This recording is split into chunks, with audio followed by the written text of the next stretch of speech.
Imagine walking into a classroom where the biggest fight isn't over grades, homework, or even discipline. It's a silent war. A war we've all been told is student versus teacher. But what if I told you that battle was never real? What if the real enemy isn't the person in front of you, when the ignorance between you?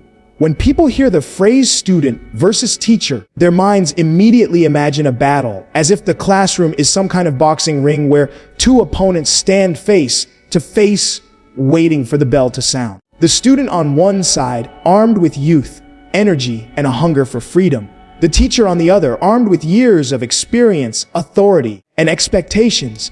This picture has been painted for generations, and slowly it became the norm to think of education as a struggle between two sides. But if you step back and look deeper, you realize this battle was never real in the first place. The truth is, the conflict is false. It was created by misunderstanding, by outdated systems, by miscommunication, not by the people themselves. Because the real fight was never supposed to be student against teacher. It was always meant to be student and teacher united against ignorance. Ignorance is the true enemy sitting in the classroom. It shows up in the form of limited thinking, self-doubt, laziness, distraction, and a lack of curiosity. It whispers to students that they're not smart enough, not good enough, not capable of achieving more than what's in front of them. It whispers to teachers that their effort doesn't matter, that their words are falling on deaf ears, that they are wasting time in front of students who don't care. And while both sides think they're fighting each other, they don't even realize they're both being played by the same invisible opponent. That's the trick of the false conflict. It convinces you that your ally is your enemy, while the real enemy grows stronger in silence. Think of it like two soldiers who are supposed to stand shoulder to shoulder on the battlefield, but instead, they start turning their weapons on each other. The result, neither wins and the war is lost before it even begins. That's what happens in classrooms every single day when students resist teachers and teachers lose patience with students.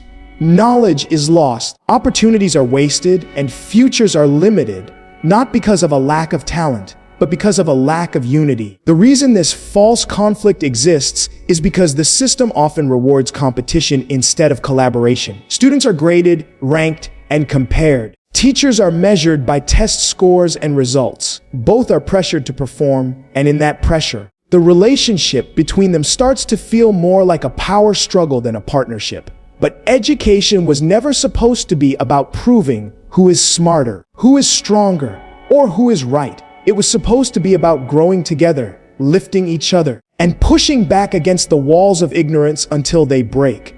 When we understand that the phrase student versus teacher is a myth, we begin to see education for what it truly is: a shared journey. The classroom is not a ring for opponents, but a bridge for allies. The sooner we stop fighting the wrong battle, the sooner we can win the right one. A student often walks into a classroom carrying more than just books and pens. They carry invisible weights that no one else can see: the pressure of family expectations, the fear of failure, the anxiety of not fitting in, and the silent battles fought in their own minds. When they sit down, they don't just see a teacher at the front of the room. They see someone who seems distant, someone who doesn't understand what it feels like to be young in a world full of distractions, comparisons, and constant judgment. From the student's perspective, the teacher is just another obstacle, another authority figure who demands attention, who assigns endless work, who insists on rules that feel unnecessary. In that moment, the student feels unseen, unheard, and misunderstood, and this frustration grows into resistance, the quiet belief that their teacher will never truly get them. On the other side, the teacher walks into the same classroom with a different set of invisible weights. They carry deadlines, paperwork, expectations from administrators, and the responsibility of shaping lives with very little recognition. They see students slouched in their chairs, whispering to friends, scrolling through their phones, and they feel dismissed. They feel like their effort, their preparation, their passion for teaching is wasted on people who don't seem to care. From their perspective, the student is the one creating barriers, the one not listening, the one choosing distraction over growth.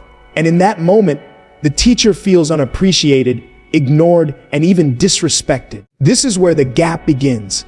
Each side builds a story in their mind about the other, and those stories shape how they act, how they communicate, how they see the classroom. The student thinks, this teacher doesn't understand me, so why should I listen? The teacher thinks, these students don't care, so why should I go the extra mile? Neither side realizes that their assumptions are reflections of their own frustrations, not the full truth. The misunderstanding becomes the wall, and soon, the wall feels too high to climb. But the reality is both perspectives are valid. Students do struggle with pressures that teachers may never see, and teachers do struggle with burdens that students rarely understand. The problem is not that one side is right and the other is wrong. The problem is that neither side stops to see the other clearly. Neither side pauses long enough to ask, what battles might they be fighting that I can't see? When this question is ignored, classrooms become divided spaces instead of united ones. Breaking this cycle starts with awareness. The student needs to recognize that the teacher is not simply an authority figure, but a human being carrying their own struggles, someone who once sat in a classroom as a student too. The teacher needs to remember that behind every distracted glance or uncompleted assignment is a person navigating challenges, insecurities, and a world that looks very different from the one they grew up in. When both perspectives are acknowledged, compassion replaces judgment, and connection replaces conflict. And in that connection, the walls of misunderstanding begin to crumble. Every classroom holds a balance that is often overlooked, a quiet exchange of gifts between the student and the teacher. The student arrives with a mind full of questions, sometimes spoken, sometimes buried deep inside. Those questions are not always about math, history, or science. They are often about life itself. Who am I? What can I become? Am I capable of more than I see in myself? The student carries dreams that are fragile, uncertain, and untested. They are like seeds waiting for the right soil, the right light, and the right water to grow. A teacher, on the other hand, carries the answers, or at least the wisdom gained from experience. They hold the map, not to dictate every step of the journey, but to show where paths can lead, where dangers lie, and where opportunities are hidden. This relationship is not about superiority or control. It is about exchange, about a cycle where the curiosity of the student fuels the knowledge of the teacher, and the guidance of the teacher fuels the growth of the student. Yet, too often, this exchange breaks down. Students may forget that the dreams they carry need direction, that a question unanswered is a dream left unfocused. They may ignore the maps offered by their teachers, dismissing advice as irrelevant, outdated, or unnecessary. Teachers, in turn, may forget that the answers they carry are meaningless if there are no questions to awaken them, no curiosity to bring them to life. A teacher can prepare lessons, write notes, and lecture for hours, but without a student's hunger for understanding, all of it becomes empty sound. The map is only valuable if someone is willing to take the journey. When this balance works, it is powerful. A student brings energy, new ideas, an imagination that pushes the boundaries of what is possible. They are not limited by years of routine or the weight of tradition. So their questions often challenge the teacher to think differently, to see old truths in new ways. At the same time, the teacher offers perspective, structure, and wisdom, helping the student channel that energy into something meaningful.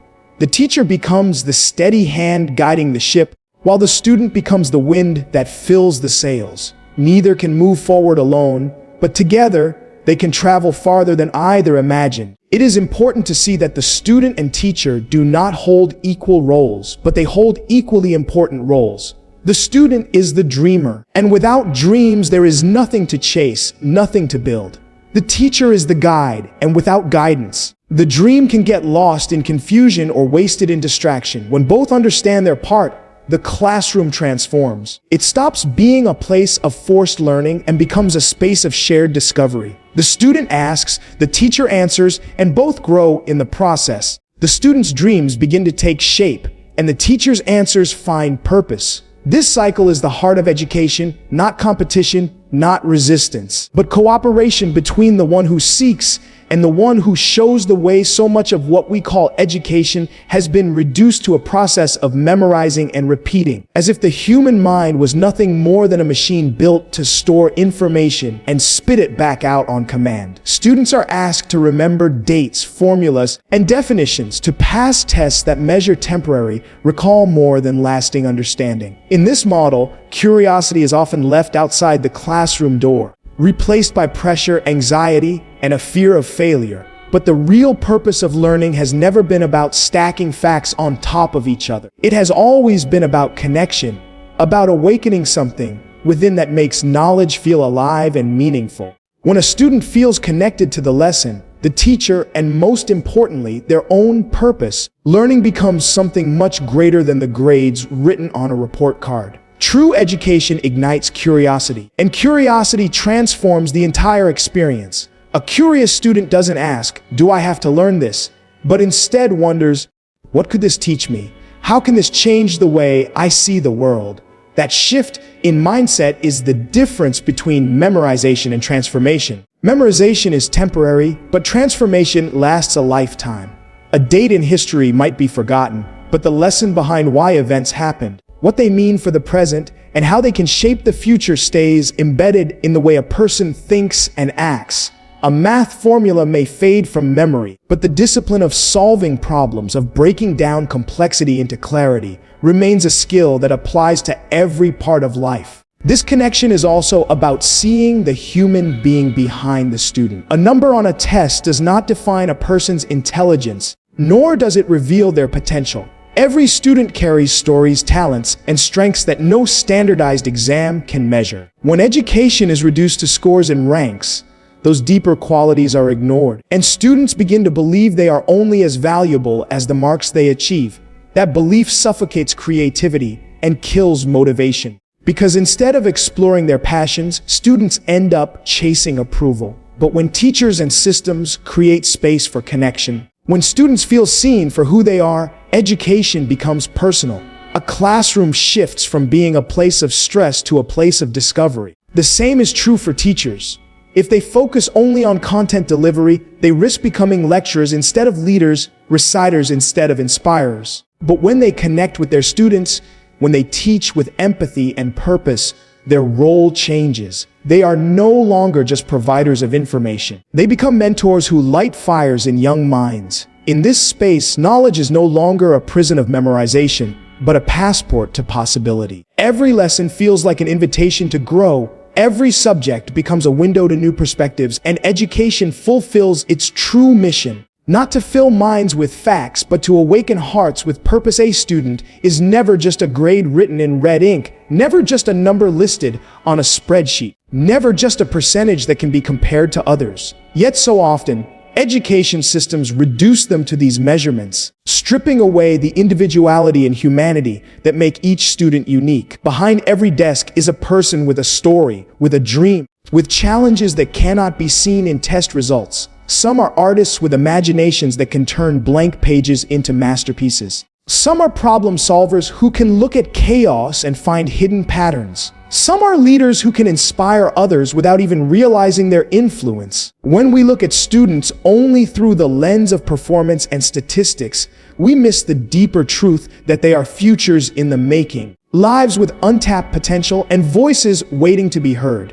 Teachers, too, are often misrepresented. They are not simply authority figures standing at the front of a classroom to enforce rules and deliver information. They are guides, mentors, and sometimes even lifelines for students who feel lost. Every teacher carries with them years of personal experience, lessons learned the hard way, and wisdom shaped by struggle. They are more than the subjects they teach. They are models of perseverance, resilience, and dedication. Yet when society reduces teachers to their roles as graders, disciplinarians, or task givers, their deeper purpose is overlooked. The value of a teacher is not measured by how many chapters they cover, but by how many sparks they ignite in the minds of their students. The relationship between student and teacher becomes powerful when both are seen for who they really are.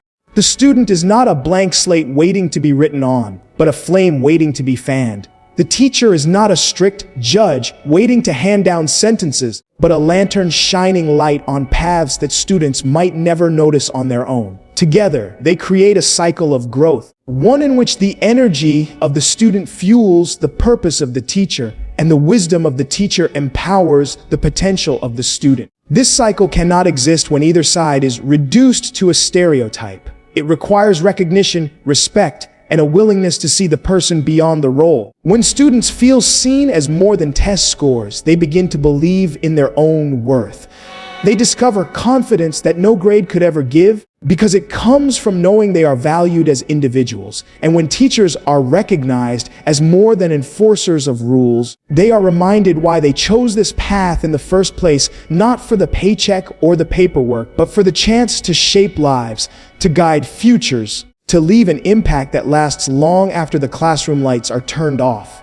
Education is not about reducing people to labels. It is about expanding possibilities by recognizing the humanity in both student and teacher. And when that recognition happens, the classroom becomes a place where transformation is inevitable. So in the end, it was never about student against teacher, but student and teacher standing side by side, breaking down ignorance, building dreams, and learning from each other.